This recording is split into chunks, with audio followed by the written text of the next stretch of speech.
nezvikepe zvake zviviri, chapter 5 verse 6 bhuku raRuka. Ndokubva kuti iwe Peter, ini ndini ndino ndozikamwa apa kuti waiva navashandi vakawanda. Iwe Peter ndokupa chikepe chako, iwewe James ndokupa chako. James waiva nomunun'una wakevo wainzi John. Garero nezi. John waiva muduku pana James. Mashokoti ndokubva vanzi iwewe nezamu rako chikepe chako, iwe nezamu rako chikepe chako. Vafana ndokudzidzisai kuredza. Imi ndiye nchiwana commission kana mabate hove dzenyu mubudisa kunze vanenge vachisarudza ndavamwe vanenge vachisarudza. Rugarero nezi. Kana uonoshanda necommission, vakomana vaishanda, commission yakaipa.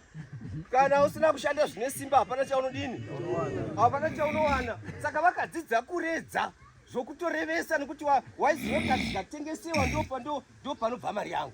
Peter akavakaimba story block, handi ndizvo. Handiso zvandoda kutaura. Ndoda kutaura mashoko okuti Peter wakadiwa naJesu Kristu nokuda kweanza yaakaisa panyaya iyoyi. Jesu anetseka kuti varume mandisiya, tarisei kuti vanga vachinditevera ndichivimba navo havo vavhuna chikei. Ko imi vadzidzi vangu mondisiyavo here? Makurukota taona umwe hoyo wacho. Imimo dinivo mondisiya here? Peter unosimuka woti kudini? Number 68. Yes. Simon Petro akampindura akati, Ishe tichagoenda kunaniko? Kwesu tingakutizai toendavo kunani? Ndimi muna mashoko. Ndimi muna mashoko. Oupenyu husingaperi. Oupenyu husingaperi. Rugarero venesu. Peter unoti isu pano hatigoni kuti tibve tichiti nokuti vamwe vakabva, nokuti pano ndio pana mashoko ei oupenyu husingaperi. 1927 ndikugara pasi Mateo. Peter unotidarikei John. Nona mwana umwe unovhunza stereki anoita kuti uye uchiviko zvimwe zvinhu zvakawanda chero pamba ko maketi anakamira sei unoitira kuti uri baba unoyeuka zvimwe zvinhu. Gare.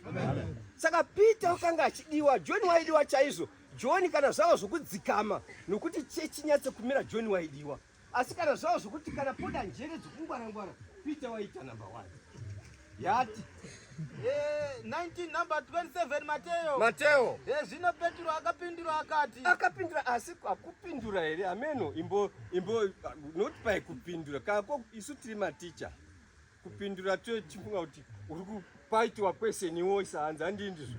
Yati todhumena zvakare. Yes. Zvino Petro akapindura akati kwaari, akati kuna Jesu, tarirai, isu takasiya zvose tikakuteverai, tichagopiweiko? saka tichawanei?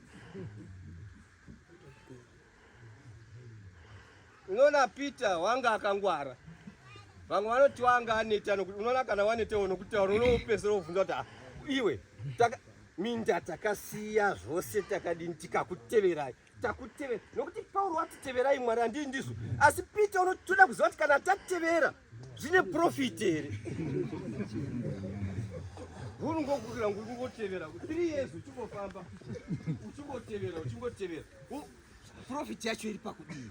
Yati Number 28. Jesu akati kwavari, kwazvo ndinoti kwamuri, imi makanditevera, pakuberekwa kutsva, kana mwanakomana womunhu achizogara pachigaro choushe, nokubwinya kwake, imivo muchagara pazvigaro zvine 12 muchitonga marudzi ane 10. Unoona anza avaIsraeri. Ngatishingei kutevera vakomana, zvine nyaya. Peter wativhurira gwaro handi ndizvo panyaya yekuti rugarero venesi iripo. Yati number 29. Umwe nomumwe wakasiya dzimba, kana vanun'una, kana hanzvadzi dzake, kana baba, kana mai, kana mukadzi, kana vana, kana minda, nokuda kwokuti unoda kutevera ini, uchapiwa zvine zana. Akagara nhaka youpenyu husingaperi.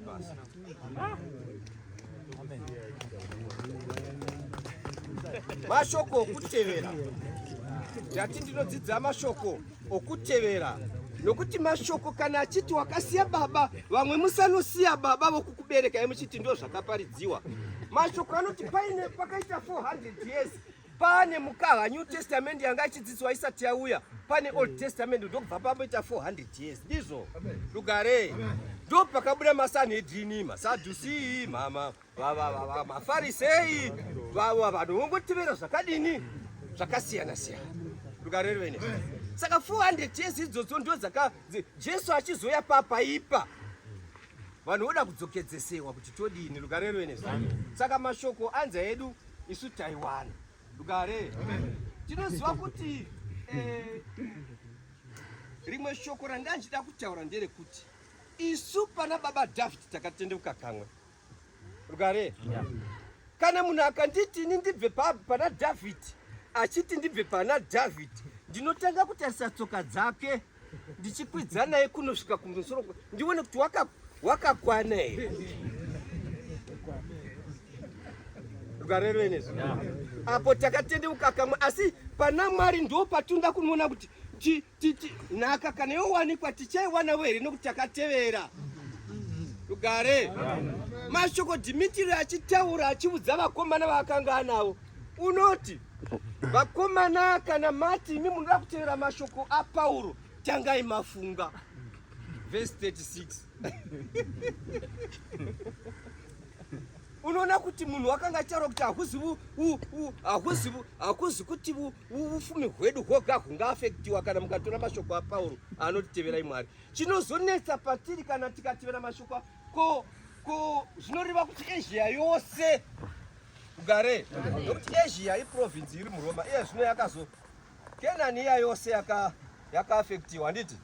Asia ndiyo Turkey yatinotaura chiti isu temberi yaDiana nanhasi iripo paguta rinonzi Calcutta muTurkey. MaGreek vanoti Kalkuchi iripo inotovapo izvezvi yakato vanhu vanoenda yava mumuseum.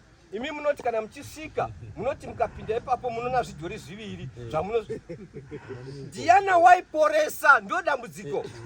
Lugare saka vanhu vakanga vakatotenda vakapera nokuti iwati kana uchirwara kana musina mubereko maisvika kumupirisita mobvisa cheguru chenyu paka pane bhengi rakavakwa parairaigara navainzi vapriestesses vakanga vari vanhukadzi vakanga vachichengeta bhengi iroro. Kana moendiwa nemi nomupirisita mopinda mutemberi iya, kana mapinda mutemberi iyoyo motanga kuona zvidhori zviviri. Izvi zvidhori ndo zvaigadzigwa nana Dhimitriyo. Uyu wainzi wakawa achibva Jupiter haanga asingagadzikwi. Izvi ndo zvaidonha, chadonha chikaputsika hachina repair. Vana Dhimitriyo vogadzira chimwe chouya kutengesewa imari idzi. Lugare rwenezvo saka dambudziko rakanga riro kuti vanhu vaitopora sezvakanga zvichiitwa nguva dziya dzokuBC. Handiti kuitaiwa kuIjipita kuti nenyoka dzimwe dzivamwe haiziya Mozisi yoga yakaita mina nazvo, dzimwe dzakaitavo. Saka vanhu vaipora. Saka ndo pakazonzira Mwari ndinoda kuti ndite plani pana chapter 19 verse 11 kuno Mwari wakazoita minana naPauro kuti gemenzi rake rinoporesa mumvuri wake aita kaunta masimba aDiana. Lugare rwenezvo kuti vanhu varege kutevera Diana vatevere Mwari neraJesu.